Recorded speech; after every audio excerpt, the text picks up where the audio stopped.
Bueno, pues Alma Guillermo Prieto, Alma, buenas tardes, buenas noches, buenos días en otra parte del mundo. Tú estás ahora mismo en Bogotá, yo estoy ahora mismo en el norte de España y pues creo que lo único bueno que ha podido casi traer esta pandemia es que pese a todo podamos hablar estando en distintas partes del mundo y tener esta conversación para el Hey Festival que ojalá, que es uno de mis mayores deseos, un día podamos tenerla in situ, más larga, sea en Cartagena, en Querétaro o donde sea, pero las ganas que tengo de verte pues son infinitas. Así que bueno, me da mucho gusto por lo menos platicar contigo así.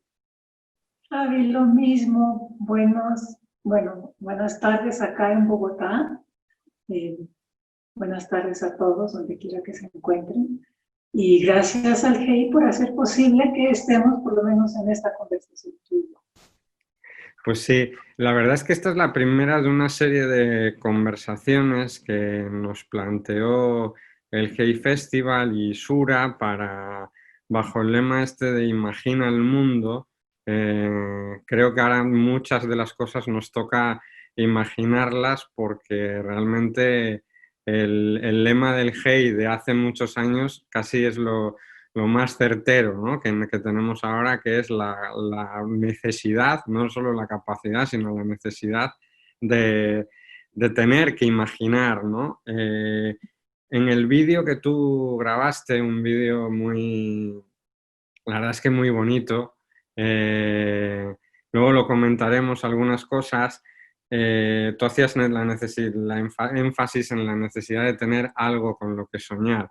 Quería que luego platicáramos sobre eso, pero primero creo que aprovechaste el vídeo para hacer una versión adaptada, ¿no? de cierto relato. Quería que comentaras un poco ese asunto. Sí. Yo le pido perdón de una vez a la autora Marge Piercy.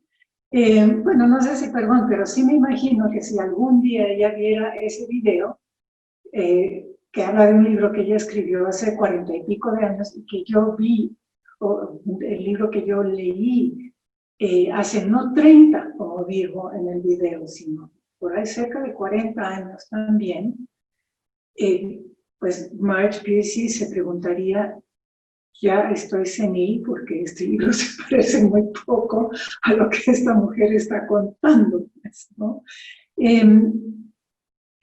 Me parece digno de comentario por varias razones. Una, porque yo soy una persona en general pesimista y todo el mundo me ha dicho, ay, por fin, verte optimista. Y yo me quedé un poco extrañada, no me parece que yo hable con gran optimismo, sino de la necesidad de soñar. Pero sí es cierto que yo me imaginé un libro mucho más fresa, por así decirlo, que el gran libro que escribió Marge Piercy, que es terrible, terrible, realmente su final es trágico, todo lo que dice es duro, es una escritora en serio, pues no es una escritora encochada. Entonces quería aclarar eso. Yo recordé lo que en este momento tenía necesidad de recordar, básicamente, ¿sí? Tenía necesidad de recordar e imaginar, por lo tanto, un mundo alternativo que está en el libro, esa utopía está en el libro. Pero un solo punto más, me extraña muchísimo que aparte de olvidar todo lo tremendo que es el libro, yo haya olvidado un aspecto de esa utopía que me tendría que importar mucho específicamente a mí. En ese mundo maravilloso que visita la persona del mundo de 1970, las personas todas viven solas. Los hijos se crían en comunidad, pero todo el mundo vive solo. Y cuando la protagonista, que es puertorriqueña, latina, acostumbrada a las grandes familias, dice, pero ¿cómo pueden vivir solos? Le dicen, pero ¿cómo puedes tú pensar, conocerte a ti misma, meditar, crear si no es a partir de un espacio de la soledad? Vivimos en compañía, vivimos juntos, pero nuestra casa es para una sola persona, para potenciarnos. Y eso me importó mucho cuando lo leí, yo estoy segura, porque esa ha sido mi opción toda la vida. Y me ha causado no poco sufrimiento que muchas personas me vean a mí como una persona patética por estar sola. Y no pensar que esa es una opción para las mujeres. Quisiera que esto le diera valor a las mujeres que piensan que eso les gustaría y piensan que algo está mal con ellas mismas por querer esa opción. Bueno, ya terminé, creo, mis aclaraciones. No, está francamente bien y creo que es muy necesario porque sobre todo lo que recalcas al final, y no voy a ser yo el que pueda hablar precisamente de eso pues por lo último que has recalcado del mensaje que va dirigido a las mujeres, pero es verdad que la soledad, pues se ha hablado mucho de ella durante toda esta pandemia, se ha hablado de tanto, quizás hasta un punto se ha hablado demasiado, ¿no? De todo en general. Tú hablabas de la necesidad o que falta algo con lo que soñar. Y yo te quiero devolver quizás de pesimista a pesimista. Eh, ¿Hay motivos para soñar ahora mismo? Sí, yo creo que mientras más fregados estemos, pues más necesidad de soñar hay, porque si no, ¿de dónde sacamos impulso para hacer que las cosas vayan mejor? Sí, es lo que me importa realmente del video, que necesitamos tener una fuente de inspiración, no de optimismo, de inspiración, para poder ir hacia el futuro. Ahora, conversábamos tú y yo así en corto hace un momentito y tú decías que acabas de llegar a España después de mucho tiempo en México y que te ha asustado ver a todos los adolescentes bebiendo juntos sin máscara en pachanga, porque tenemos tanta necesidad de los otros. Por supuesto, todos estamos desesperados por estar con los otros. Pero han pasado solo 5 meses. Se nos hace que ha pasado una eternidad, pero son solo 5 meses. Yo sí creo que si esto dura como parece que puede durar 2 años, hay cambios que pueden ser permanentes. Yo creo que nuestra afición al consumismo se va revelando cada vez más como una tontería. Realmente, ¿no? No necesitamos tantas cosas nuevas todos los días. Ayer salí por primera vez en mucho tiempo. Salí a comprar comida, pero pues me desvié a una librería sin querer. Y me pegué un atascón de libros. ¡Qué barbaridad! No lo podía ni cargar. Pero ese consumismo es diferente al consumismo de la ropa, por ejemplo. ¿Por qué necesitamos tanta ropa? ¿Por qué necesitamos tantas chácharas que compramos? ¿Por qué necesitamos tanta actividad hacia afuera también? Yo sí siento ese cambio en mí. No sé si volvería a las viejas andanzas, pero hay una conciencia de que afectamos el mundo para mal. Y hay una conciencia también de que no nos hace falta tanto. Yo creo que a lo largo del tiempo que va a durar esto se puede hacer una cosa más interiorizada, más permanente.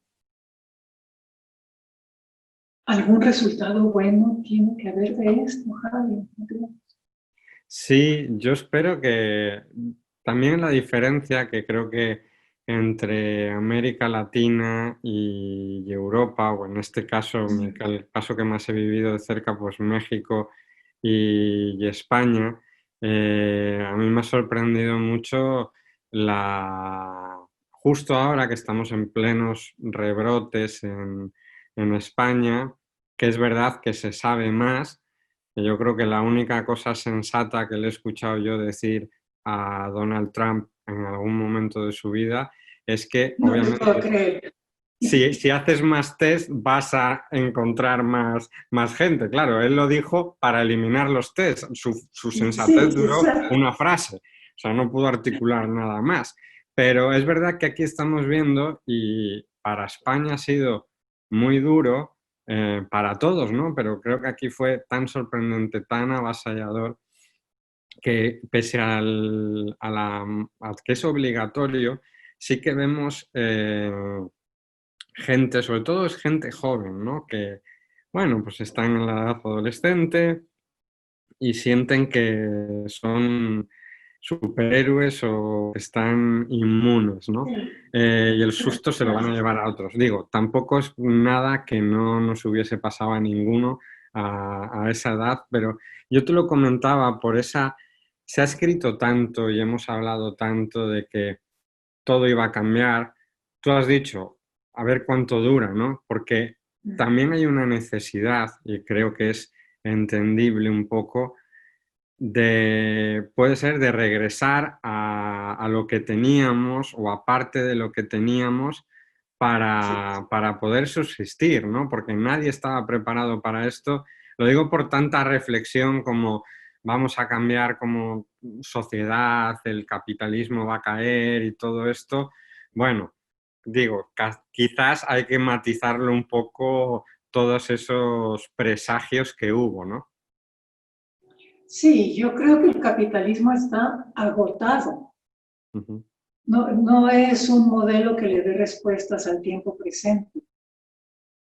La pregunta en esta coyuntura específicamente me parece que es si nos vamos a tener que gastar años de un capitalismo de consumo y de desecho en decadencia, o si realmente vamos a poder aprovechar esta experiencia larga y duradera, insisto, al final de ella, para, para nuevas opciones o por lo menos para ser menos excesivos en esta práctica capitalista. Eh, Ahí se agota mi optimismo, más o menos. Claro. Está bien. Y leía a alguien decir, no sin cierta demagogia, pero tiene cierta razón cuando dice que la economía se está viniendo abajo porque solo consumimos lo que necesitamos. Es decir, que es un poco en esa línea de que Sí, viajábamos tantísimo, salíamos sí, tantísimo, hacíamos que sí. ahora de repente nos hemos dado cuenta que con lo que tenemos podemos subsistir y ahí es la economía, digo, muy demagógico Sí. una parte, pero esconde algo que es un poco lo que decías, muy cierto, ¿no? Es decir, a mí también me ha pasado que lo primero que he hecho cuando he llegado acá ha sido ir a una librería. Y yo te quería decir, en preguntar, por eso que nos hace falta algo con lo que soñar, pues los libros en parte nos pueden dar eso. Y quería por curiosidad también, pero tú de qué tenías necesidad, de qué has comprado esos libros, qué echabas de menos. Curiosamente, es una maravillosa librería aquí en Colombia, la Lerner, que tiene, bueno, espacios infinitos, parece de repente. Y curiosamente me la pasé llenando huecos en lo que habrá sido mi biblioteca en los años 70. Fíjate qué chistoso, ¿no? Vargas Llosa, huecos que tenía de Vargas Llosa, huecos de García Márquez que tenía, cosas, novedades ninguna. Y era mi propósito, ir a comprar novedades y no. Y he sentido durante todo este tiempo como necesidad de volver a las lecturas más impactantes, las que me formaron. Y no sé si eso sea porque por primera vez, como nunca, yo vislumbro que mi vida tiene un final. No, no sé si eso nos ha pasado a todos. y con la lectura voy recogiendo los pasos un poco, tratando de entender lo que no entendí a los 20 o a los 30 años, no sé. Pero ese fue mi impulso, para sorpresa mía. Sí. ¿A qué lecturas has regresado en esta pandemia? Ah, bueno, suena horriblemente pretencioso, pero tengo que explicar. Cuando empezó yo dije, me voy a volver loca en esta soledad, no, o sea, sin hablar con nadie, no. Entonces formé un grupo de lectura. Y en ese grupo de lectura empezamos por Nabokov, que yo insisto en reivindicar Lolita, no como la tontería todo el mundo se imagina a través de la película, sino como una gran novela sobre el abuso y el amor, indispensable para esta época. Y luego de ahí, que es una novela no muy alegre, poco, pasamos directamente a Shakespeare, y después de echarnos Hamlet, Macbeth, Rey Lear, dijimos, no, estamos agotados de tanta tragedia. Y entonces ahora hemos recalado en Eurípides y todas las tragedias de Eurípides. No sé, no logramos salir de esa, ¿no? Todo lo demás creo que nos parece un poco frívolo. Es la Bueno, verdad. sí, yo creo que hemos recurrido muchos a o lecturas pendientes o decir alguna cosa más que pueda sonar pretenciosa, pero que no lo es tanto. Mira, Yamil Guerrero de México tiene una pregunta, mandó una pregunta que era, eh, tú abogas en el vídeo un poco de la necesidad de ser conscientes de nuestras acciones y de ser consciente como persona. En este contexto de pandemia, pregunta, y de neoliberalismo exacerbado, sobre todo pues, en Estados Unidos como principal exponente, dice que si conoces ejemplos de trabajo comunitario o de acciones de ciudadanas que sean ejemplos de esta vuelta, de este cambio de conciencia. Yo te quería llevar un poco por eso, ¿no? Quizás es el momento, esto nos ha enseñado, un poco en relación con lo que decías de soledad, ¿verdad? Hacer un trabajo colectivo, digamos, a menor escala, pero igual o más importante, ¿no? Sí, de acuerdo. Desde cosas muy pequeñas como estar juntos o juntas, en el caso de mis 3 editoras por casualidad y yo, que formamos este grupo de lectura, de estar juntas y acompañarnos y ser solidarias las unas con las otras, hasta grandes esfuerzos, pienso ahorita en Río de Janeiro, en todos los colectivos de las favelas. Hay un sitio en línea que se llama Rio on Watch, que está hecho para periodistas extranjeros. No sé si lo conoces tú incluso. No. Ahí hay mucha reportería hecha desde las favelas, sobre las favelas, y realmente leer todas las historias de creatividad, de apoyo, de cómo se organizan las mismas personas en las favelas, en Josinia, que es enorme, como todos sabemos, un alemán, complejo no alemán, para proveerse de las necesidades más básicas, las máscaras, pruebas.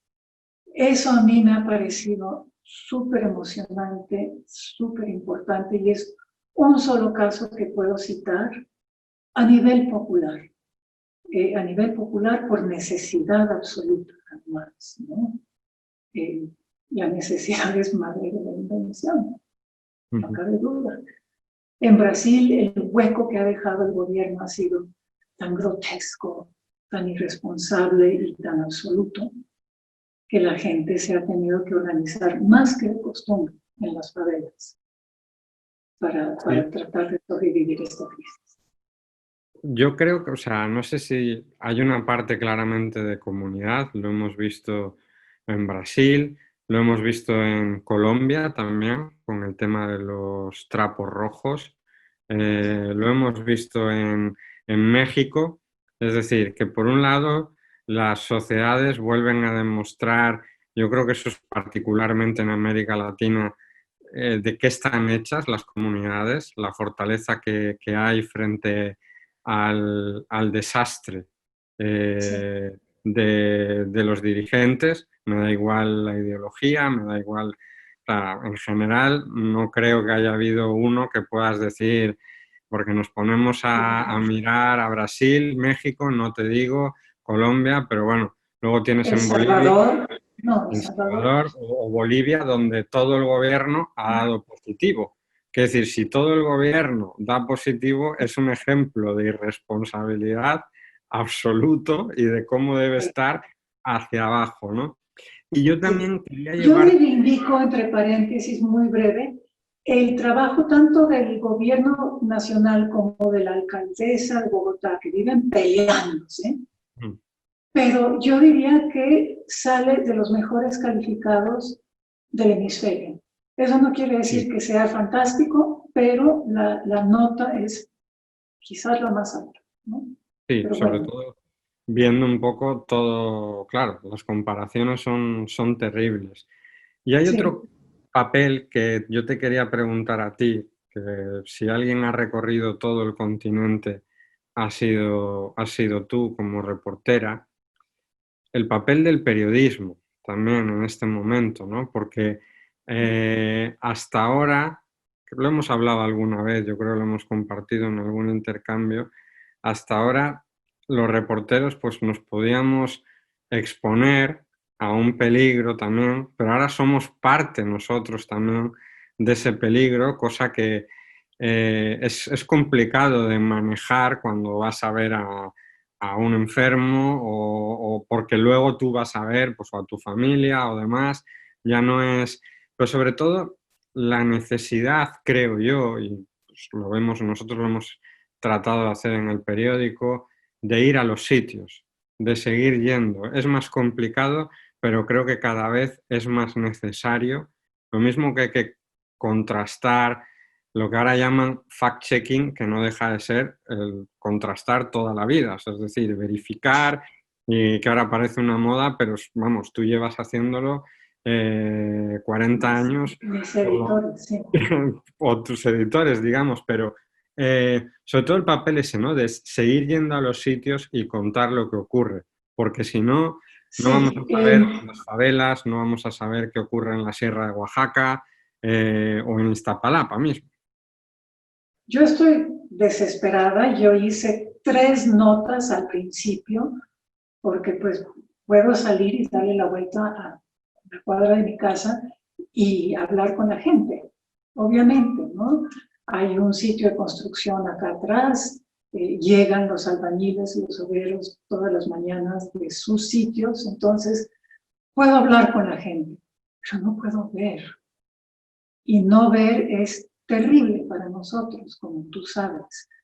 Y lo que pasa quizás más en Estados Unidos que en cualquier otro lado del mundo, por primera vez, es que la mentira oficial es tan todopoderosa, ¿no? Tan total, que hacemos falta como nunca. Pero en este momento, como tú dices, puede una persona más joven, en condiciones óptimas, digamos, salir a reportear, pero luego regresa con su familia y la pone en riesgo, o se dispone a vivir año y medio de aislamiento personal afectivo absoluto. Es un sacrificio que están haciendo muchos reporteros que no han parado, como tú sabes, pero es un sacrificio tremendo y que, como siempre sucede con este gremio, es un sacrificio que no se reconoce, es un sacrificio invisible. Nadie aplaude a los reporteros por salir a la calle, ¿sí? Tampoco puede uno hacer una entrevista espontánea vestido de marciano. ¿Cómo entras a una casa que está afectada con 3 máscaras encima y hazmat hasta los dedos de los pies? No da. Sí, porque sobre todo es entrar en lugares donde probablemente ellos no tengan la posibilidad de entrar como tú entras, ¿no? Y creo que, digamos, siempre ha podido pasar esa cosa cuando visitas un lugar más desfavorecido, más golpeado, pero ahora Exacto, mismo es sí, muchísimo más evidente, porque probablemente la careta que tú lleves, ellos solo la puedan tener si tú se la das o... Ujú, sí, sí, es un conflicto. Este virus ha puesto de relieve todos nuestros conflictos morales y todas nuestras injusticias e inequidades, ¿no? De una manera que deslumbra realmente. ujú. Y ha puesto, y esto por acabar, quizás no sé hasta qué punto alertar o llamar, porque el motivo que decías de soñar, tú en el vídeo hablas de las protestas en Estados Unidos, del 8 de marzo, pero no mucho antes, finales del año pasado, hubo una ola también en América Latina de protestas, de alzar la voz contra pues, la eterna desigualdad crónica del continente. ¿Qué riesgos ves o qué crees que no puede frenar esta pandemia? Porque también muchos van a aprovechar para tratar de mitigar todo esto bajo el paraguas de la pandemia, quizás quitar los sueños de mucha gente. A mí me preocupa mucho, sobre todo, que bajo el pretexto de la pandemia lo que aumente es la vigilancia electrónica. Eh, porque a los jóvenes sobre todo no parece preocuparles en lo más mínimo, pero sin privacidad no hay democracia.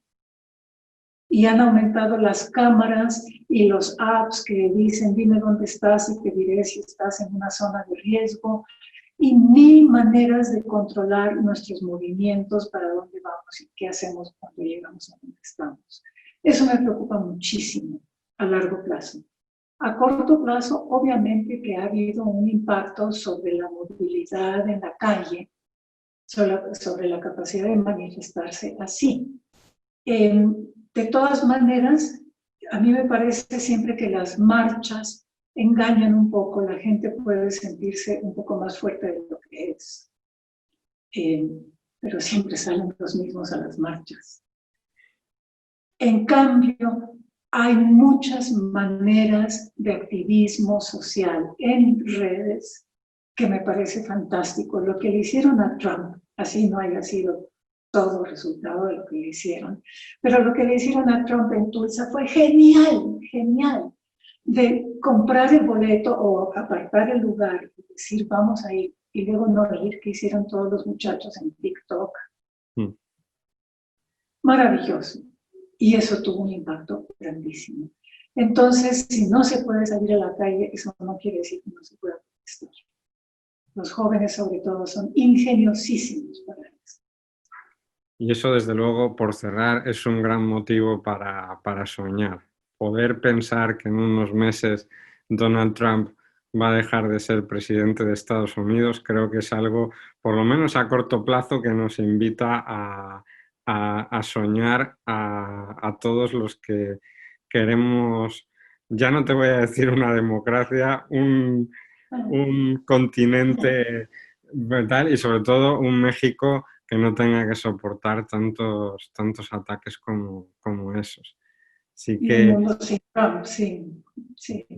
Pero todo el mundo está diciendo, ya ganó, ya ganó, ya ganó Biden. Yo no estoy tan convencida, faltan bastantes pasos por llegar allá y no hay que bajar la guardia. Pero sí, un mundo sin Trump es algo con que soñar. pues Alma, creo que ya se nos va acabando el tiempo. Yo me quedaría hablando contigo pues una hora más fácil. Pues ya espero que sea pronto, espero que sea en persona, sea en Bogotá, sea...